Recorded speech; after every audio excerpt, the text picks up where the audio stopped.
Want to take it over, Ruth? Welcome to the Chop Shop.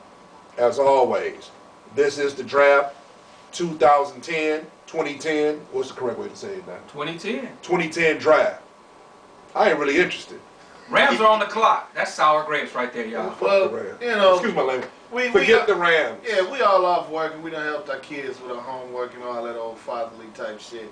We just gonna recap it, man, because, you know, they put the draft on a Thursday. So, Hood Guru, if you please, man. And we haven't seen y'all in a while. We really missed you guys. Yeah, we gonna chop it up about, you know, for comments. But this is the first pick. First pick in the 2010 it was Sam Bradford. NFL draft. The St. Louis Rams. Hey, I had it right. Sam And Bradford. KP said it was gonna be Bradford. And I look at it like Rams had to go this way. You know, they didn't have Mark Bulger. I don't even know who they have on their roster for a quarterback, man. How you feel about it, Ruth? Honestly, in my opinion, Sam Bradford looks like a nice kid, like a clean-cut, good kid. Kind of looks like Mark Rippon. He's injury-prone, in my opinion. This is only my opinion. I am not an expert.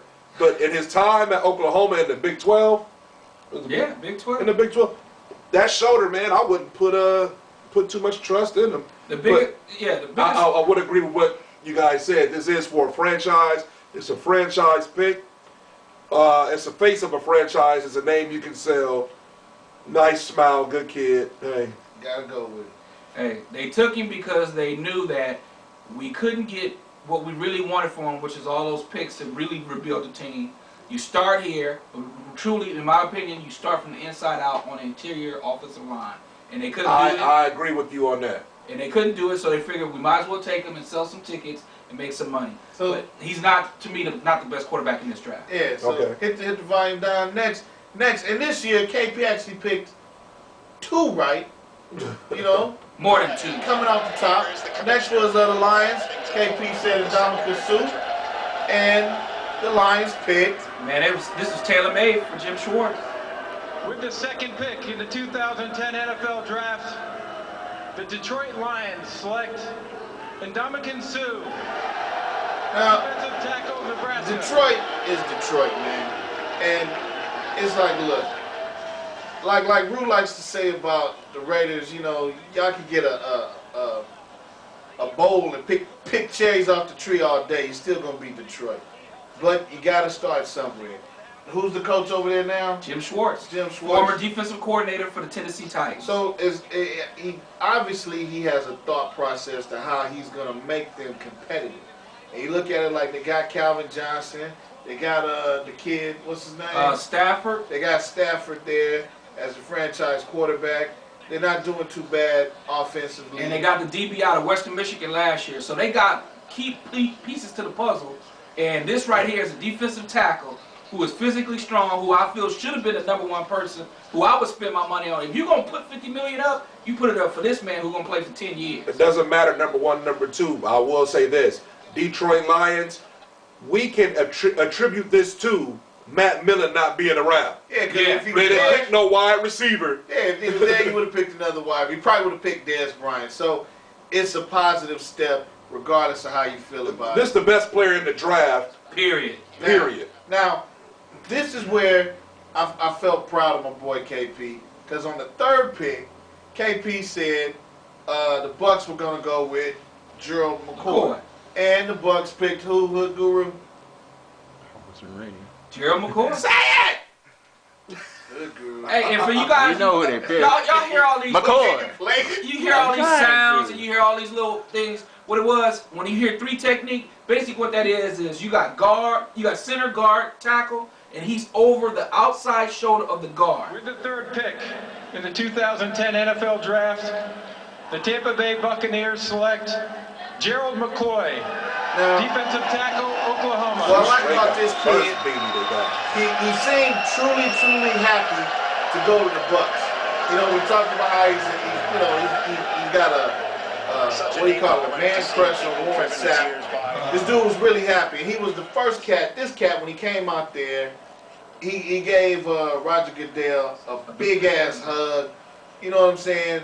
And you feel happy for a kid when you see like all his dreams come true and you can see it on his face. Yeah, he did, and that was one of the reasons you see all the emotion is because he told the commissioner, Hey man, this is important to me because I lost my mom when I was 19. Yeah. And he's had family support to help him with his daughter and everything. And this is something he has strived for. So these young men right here, man, I love it. That is true. That's not just fake. That's like, man, I am here. I am ready to go. So you want to pull for cats like this, man. These are the kind of cats you pray for, and you're happy for them, and you wish nothing but the best for them. And for brother man, my man Raheem, the dream over there. Look, you got the quarterback you want, and now you got a piece to the defensive line. So there it is then.